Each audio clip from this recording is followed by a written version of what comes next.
और भाई वैसे फॉर्च्यूनर के साथ हमेशा कंपेयर किया जाता है एंडेवर को कि एंडेवर भी आएगी, बहुत ज़्यादा रूमर्स हैं, रील्स भी हमने देखी हैं कि इंडियन मार्केट में कैसा परफॉर्म करेगी, ये बताओ। बहुत सारे लोग वेट भी कर रहे हैं। तो आप बताओ कि आएगी एंडेवर, आएगी नहीं, या नहीं एंडेवर आएगी? नहीं आएगी। फोर्ड बड़ी मुश्किल से पीछा छुड़ा के यहाँ से इंडिया से निकला है और अभी वो सर्विस उनको देनी है जो गाड़ियाँ उन्होंने बेची थी 10 साल के आसपास का। एक किसी भी मैन्युफैक्चरर का वो रहता है कि उनको बंद करने के बाद कंपनी 10 साल तक आपको आफ्टर सेल सपोर्ट देना होता है। तो अभी उसी टाइम पीरियड को पूरा कर रहे हैं। वापस आने का कोई सवाल नहीं है फोर्ड का। फोर्ड ऐसे गई क्यों इंडिया से? मार्केट रिसर्च में कहीं ना कहीं वो लोग पीछे रह गए। अच्छा। जो प्रोडक्ट्स इंडियन मार्केट मांग रही थी उसको वो सप्लाई नहीं कर पाए और धीरे धीरे कोरियंस एंड जैपनीज जो हमारे मैन्युफैक्चरर्स हैं वो उनसे आगे चले गए। सेल्स डाउन होने लग गई, डीलरशिप्स भी बंद होने लग गई और बिजनेस को मेंटेन नहीं कर पाते। और फोर्ड क्या बहुत सारे अमेरिकन ब्रांड्स हैं जिन्होंने, जीएम भी गई है, हाँ, फोर्ड भी गई है और काफ़ी सारी मार्केट्स को छोड़कर निकले हैं लोग। पर इंडिया में भाई आपके हिसाब से, जैसे हम बात भी कर रहे थे ऑफ कैमरा, चाइना एक बहुत ही क्रेजी कार मार्केट, कार की मैन्युफैक्चरर्स बहुत सारे हैं, वैरायटी बहुत सारी है। यूएस की मैं आपको बता रहा था, बहुत सारी वैरायटी है, बहुत सारे मैन्युफैक्चरर्स हैं। इंडिया में ऐसा क्यों है कि गिन के हम 10 ब्रांड उंगलियों पे गिन सकते हैं, इन्हीं की गाड़ियाँ इतने सालों से हम देख रहे हैं। ये है इंडिया में क्या है ना कि आप एक एंट्री बैरियर है ऑटोमोबाइल में। चाइना में एंट्री बैरियर नहीं है। वहाँ पर इंडिया में हमारे पास मानो 150 कार मॉडल्स हैं, चाइना में अराउंड 300 कार मैन्युफैक्चरर्स हैं और हर मैन्युफैक्चरर की 15 से 20 मॉडल्स हैं। आपको डिजिटल दुनिया में वो कार्स की फ़ोटोज़ भी नहीं दिखेंगी जो वहाँ पे सड़कों पे घूम रही हैं। मैं आज से कुछ 5-6 साल पहले, मैं 2-3 बार जा चुका हूँ चाइना में। 5-6 साल पहले मैं SAIC जिनका ये MG ब्रांड है, उनके चाइना वाले जो प्रोविंग ग्राउंड जहाँ पे कारों की टेस्टिंग होती है वहाँ पर गया था। तो अपने यहाँ पे आमतौर पर किसी भी कार ब्रांड की जब गाड़ी लॉन्च हो रही होती है ना, तो R&D में आपको ये 2 या 3 मॉडल दिखते हैं जिन पे R&D चल रही है। उनको लॉन्च होने के बाद फिर वो 2-3 गाड़ियों के ऊपर काम करते हैं। वहाँ पे 150 से 200 गाड़ियाँ अलग अलग बॉडी स्टाइल की, फुली रैप जो होती है ना, जो हम टेस्टिंग करते हैं, 150 से 200 गाड़ियाँ एक टाइम पर उन पे R&D चल रही है। वो लॉन्च होने वाली थी मार्केट के अंदर। तो इतना बड़ा डिफरेंस है। पर इंडिया में क्यों नहीं सर्वाइव कर पाते? एंट्री बैरियर है ना इंडिया के अंदर। आप आने नहीं एकदम से देते। आने नहीं देते। हम जैसे BYD आना चाह रहा है तो फैक्ट्री लगाना भी चाह रहा है, पैसे भी लेकर आना चाह रहे हैं, बट हमारे थोड़े से जियो पॉलिटिकल जो इश्यूज हैं उसकी वजह से हमारा एक एंट्री बैरियर चाइनीज़ के ऊपर। और अगर चाइनीज़ आ गए तो कहीं ना कहीं फिर हमारे जो इंडियन ब्रांड्स हैं उनकी भी वही हालत होगी जो फोर्ड की हुई है। जैसे फोर्ड US का ब्रांड था, इंडिया से गया है, तो यहाँ वाले ब्रांड उसको नहीं कर पाएंगे। ओके, तो हम इंडिया बाहर के ब्रांड्स को कम प्रेफर करते कम हैं। प्रेफर कर रहे हैं स्पेशली चाइना को। भाई फोर्ड जैसी कंपनी यहाँ पे टिक क्यों नहीं पाती? ऐसे एक टाइम था फोर्ड ने बहुत नाम बना रहे थे, एंडेवर इतनी बिकी थी उनकी यार, लेकिन फिर भी इतना स्पेस बनाने के बाद भी एकदम ही गायब क्यों हो गया? ऐसा क्यों हो जाता है, कोई कंपनी चली जाती है? प्रोडक्ट लाइफ साइकिल को बहुत लंबा खींचा है उन्होंने, एंडेवर को बहुत लंबा खींचा है, टाइम से अपडेट नहीं आ पाया। इको स्पोर्ट भी बहुत चली है इको स्पोर्ट उनकी। भी पहली कॉम्पैक्ट SUV थी वो इंडिया के अंदर। रेनो की डस्टर पहली कॉम्पैक्ट अपना मिड साइज SUV थी और इको स्पोर्ट पहली कॉम्पैक्ट SUV थी। उस टाइम पर मारुति के पास में कोई SUV नहीं थी। मारुति, hyundai इको स्पोर्ट आने के 5 साल के बाद आई उस सेगमेंट के अंदर। ब्रेजा 2016 में आई, क्रेटा 2016-17 में आई, वो 5 साल के बाद एंटर हुए हैं और उसके बाद भी प्रोडक्ट उनके आते रहे। फोर्ड कहीं ना कहीं रुक गया। EcoSport, Figo, Aspire and Endeavour 4 गाड़ियों के ऊपर रुक गया और उनकी मार्केट धीरे धीरे डाउन होने लग गई थी। आप सिर्फ 2-3 प्रोडक्ट के ऊपर सर्वाइव नहीं कर सकते। टोयोटा ने भी, अगर आपने देखा हो तो उनके पास 2-3 प्रोडक्ट ही थे, बट उन्होंने मारुति से टाई अप किया, बलिनो को ग्लेंजा के रूप में, ऐसे अर्टिगा को लेकर आए हैं अपने नाम के साथ में। तो गाड़ियाँ बिक रही हैं, 25-30 हज़ार गाड़ियाँ बेचने लग गए वो। और डीलर अगर खुश है ना, उसको अगर पैसा आ रहा है, उसकी कमाई हो रही है ना, तो ब्रांड सर्वाइव करेगा। पर भाई ये जो कोलैब हुआ है जैसे मारुति सुजुकी और टोयोटा का, ये ऐसा लगता नहीं कि वही क्यों ही हुआ है क्योंकि सेम ही तरीके के मॉडल दिख रहे हैं, उसी को ही हाइब्रिड कर दिया, या ऐसा होता कि कुछ नए और अच्छे बेटर मॉडल्स आ रहे हैं या वेरिएंट्स नए आ रहे हैं, उसी का नाम ग्लैंजा कर दिया बलिनो का? मैं ये थोड़ा वही बता रहा था अभी कि डीलर जो गाड़ी बेच रहा है, हाँ, मेन बिजनेस कहाँ से आता है गाड़ी का? डीलरशिप से। अगर डीलर नहीं बेच पा रहा, अगर उससे खर्चा नहीं निकल पा रहा उन कार्स को बेचकर, अगर टोयोटा की सिर्फ आप बात करें अभी, इनोवा क्रिस्टा और फॉर्च्यूनर 2 ही गाड़ियाँ अच्छी बिक रही हैं जो टोयोटा की खुद की गाड़ियाँ हैं। फॉर्च्यूनर बिकती 3,000, इनोवा बिकती है 7,000, टोटल हुई 10,000 गाड़ियाँ। डीलर्स हैं 400 से 500। अगर हर डीलर को 40-50 गाड़ियाँ ही बेचनी है तो वो कैसे भी करके बिजनेस को नहीं सर्वाइव कर पाएगा। तो इसलिए पहले टोयोटा का प्लान था कि वो एक कॉम्पैक्ट कंपनी लॉन्च करेगा, कॉम्पैक्ट कार्स की, टोयोटा टीसी के नाम से उन्होंने ट्रेडमार्क भी अप्लाई कर दिया था इंडिया के अंदर कि हम एक कंपनी लेकर आएंगे जिसमें दाइत्सु उनका एक ब्रांड है, उनकी गाड़ियों को हम इंडिया में बनाकर बेचेंगे। बट ये पूरा टोयोटा सुजुकी का जापान के थ्रू, गवर्नमेंट के थ्रू एक काफ़ी बड़ा इनकम है जापान की, तो इन्होंने आपस में फिर कोलैब किया कि आपको गाड़ियाँ हम बना कर देंगे, आप इनको बेचिए, ताकि डीलर तो खुश रहे कम से कम। अब डीलर खुश हैं कि भाई ये गाड़ियाँ बिक रही हैं 250-300 महीने की, हमें पैसा आ रहा है। अब क्या फ़र्क पड़ रहा है डीलर मारुति का है टोयोटा का, अल्टीमेटली डीलर है।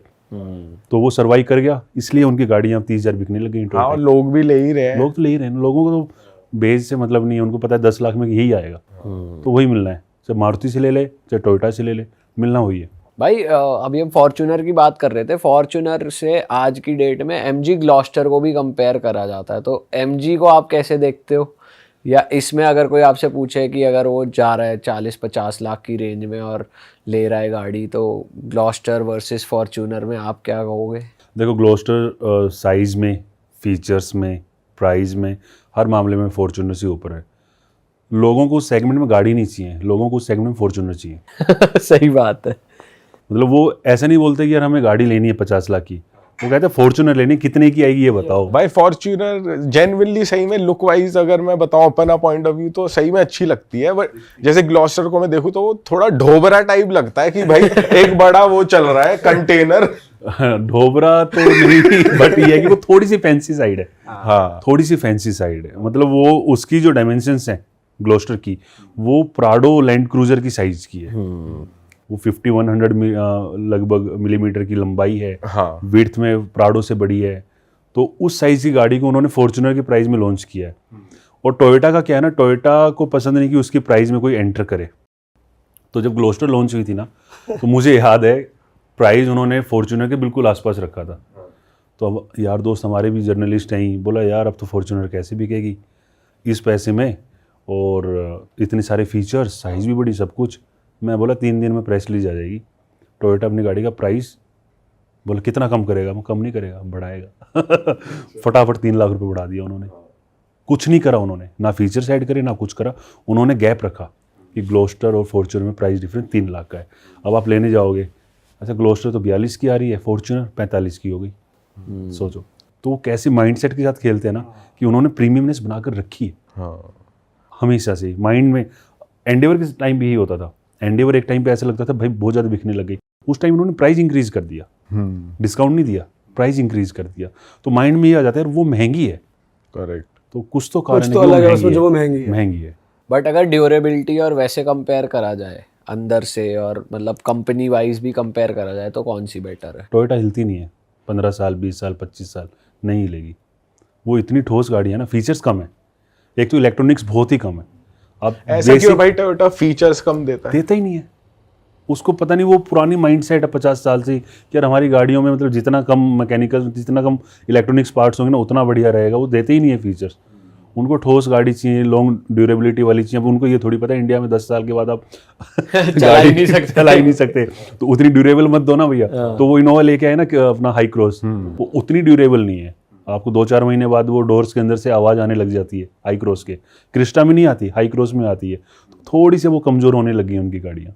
और भाई जैसे किलोमीटर्स की बात करें तो जैसे फॉर्च्यूनर या टोयोटा की गाड़ियाँ 1 लाख प्लस चल गई, और जैसे MG है उसके कंपैरिजन में जो अदर गाड़ियाँ हैं वो 1 लाख प्लस या इस पे चले, तो बहुत ज़्यादा फर्क आ जाएगा ड्राइविंग में, और फ़र्क आ जाएगा बिल्कुल। टोयोटा की गाड़ियाँ ज़्यादा ड्यूरेबल है, फ़र्क आ जाए। मैं अपना जो लैंड क्रूजर प्राडो थी मेरे पास, अभी मैंने सेल की है, 1,06,000 चल गई थी, और उसकी डिमांड देखी मैंने। मतलब लोगों को फ़र्क नहीं पड़ रहा कि 1,06,000 चली गई। पहले इसका कुछ नहीं होना, 5 लाख 6 लाख चल जाएगी आराम से, और जो मैंने पैसा मांगा उस पैसे में मेरी गाड़ी बिक गई। अच्छा। और वहाँ पर कहीं ना कहीं प्रोडक्ट लाइफ साइकिल ऐसे लगता है, प्रोडक्ट लाइफ साइकिल की, कि यार ये ख़त्म हो गई, 1 लाख चल गई, क्या ही बचा है। कभी टर्बो मांग लेना, कभी क्लच, कभी कुछ, तो वो खर्चे आने लग जाते हैं बाकी गाड़ियों में। तो ये हर मामले में सॉर्टेड है टोयोटा वाले। रीसेल वैल्यू की अगर बात की जाए तो कौन सी ब्रांड की गाड़ियाँ आपको लगता है कि हाँ बढ़िया वैल्यू देखा जाएगा? यार टोयोटा ने एक इन्वेस्टमेंट है, आपको फन करना है, 3-4 साल आप गाड़ी चलाओ, आपने 50 लाख की आज जो गाड़ी खरीदी है, आपकी 4 साल के बाद वो 45 लाख की बिक जाएगी। क्यों? क्योंकि जो 50 की आज खरीदी है ना, वो 4 साल के बाद हो सकता है 65 लाख की हो। मेरे साथ यही हुआ। फॉर्च्यूनर मैंने ली थी 43 लाख में, मैंने 3 साल चलाई, मेरी 40 की गई है, बट वो जो 43 वाली थी वो 53 की हो गई है। प्राइस उसका इंक्रीज हो गया, तो वहाँ पे नुकसान कम होता है। इन्वेस्टमेंट है एक तरीके की, आपको कभी पैसा बेच चाहिए ना, अर्जेंट है, गाड़ी आपके पास है, आप डीलर पे मत जाओ, आप एक पोस्ट डाल दो OLX पे, गाड़ी बेचनी, सामने तो कोई ना कोई पैसा पकड़ा जाएगा आपको। हैंड टू हैंड टोयोटा का ये बेनिफिट है। ये सही है, सिर्फ 3 लाख कम हुए हैं भाई एक तरीके से, इतने टाइम वैसे चलाई देखो भी। तो 13 लाख कम हो गए। भाई जीप की गाड़ियाँ भी बहुत चर्चे में आ रही हैं इंडियन मार्केट में। जीप मेरिडियन हो गया, फिर और भी जितनी भी गाड़ियाँ हैं। और कुछ लोग अगर फॉर्च्यूनर लेने निकलते हैं, कुछ लोग जो थोड़ा डाइसी रहते हैं, लूँ या ना लूँ, वो जीप मेरिडियन भी करते हैं, बिकॉज की थोड़ी लग्जरी ज़्यादा है, फीचर ज़्यादा है, प्राइस में हल्की सी कम है। तो आपका क्या टेक है इस पे, जीप कैसे लगती है नहीं, आपको? जीप और ये सब स्ट्रगलिंग ब्रांड है, जीप सिट्रोएन वगैरह काफ़ी स्ट्रगलिंग ब्रांड है और बहुत ज़्यादा यूनिट्स नहीं बेच पा रहे हैं। 150-200 गाड़ियाँ बिक रही हैं टोटली। और वो ठीक है कि जब आप शोरूम पर जाते हो तो आप पहले आपको बोलेंगे 40 लाख की गाड़ी है सर, 6-7 लाख का डिस्काउंट मिल जाएगा, तो डिस्काउंट के चक्कर में कुछ गाड़ियाँ बिक रही हैं, अच्छा, मोटा डिस्काउंट। और अभी तो ऐसा ऐसा डिस्काउंट चल रहा है कि आपको 70 लाख की गाड़ी पे 20 लाख का डिस्काउंट। अच्छा, किया EV6 70 लाख ऑन रोड, 20 से 21 लाख रुपए का डिस्काउंट है, अभी लॉन्च हुई 2 महीने पहले, मैंने भी खरीदी है। ठीक है, तो 20 लाख रुपए का डिस्काउंट। इतना ड्रॉप क्यों दे रहे हैं वैसे? EV है पहली बात, और वो गाड़ी आप चला लोगे ना, फैन हो जाओगे उस गाड़ी के, ऐसी गाड़ी है। All wheel drive, 326 bhp, 500 kilometre की range, comfort, quality, CBU Korea से बनकर आ रही है, सब कुछ है। बट इंडिया में बेचने के लिए ना, क्या तो प्राइसिंग बहुत सही रखना पड़ेगा, बट उस पर टैक्स इतना है कि आप उसको उससे कम कर नहीं सकते। हाँ, कुछ गाड़ियाँ ऐसी इतनी महंगी है कि आप अगर उसको सस्ती बेचोगे ना, आप अगर खुद लॉस दिखाओगे तो वो कहीं ना कहीं वो डंपिंग हो गया। तो एंटी डंपिंग ड्यूटी जो लगती है काफ़ी सारे मार्केट्स में, काफ़ी सारे ब्रांड्स के ऊपर, वो इसलिए लगती है कि भी आप उससे सस्ती नहीं बेच सकते जिससे आपने बनाई है। करेक्ट। तो एंटी डंपिंग ड्यूटी तो आप पे नहीं करोगे, तो वो डिस्काउंट में कन्वर्ट हो जाता है। अरे वाह, आपने ये वीडियो यहाँ तक देख ली भाई, तुमने हमारी मेहनत सफल कर दिया। तुम ही लोग हो असली रियल हिट। और अगर आपको बहुत मज़ा आ रहा है ऐसी क्लिप्स में, ऐसी वीडियोस में, तो फटाफट जाइए प्लेलिस्ट पे, बिंज वॉच कीजिए, सारी वीडियोस देख डालो और मौज काटो। That is it. हम मिलेंगे नए पॉडकास्ट में, नई क्लिप में। Till then bye bye, see you, take care, do subscribe. Best of real talk online. Okay, bye bye.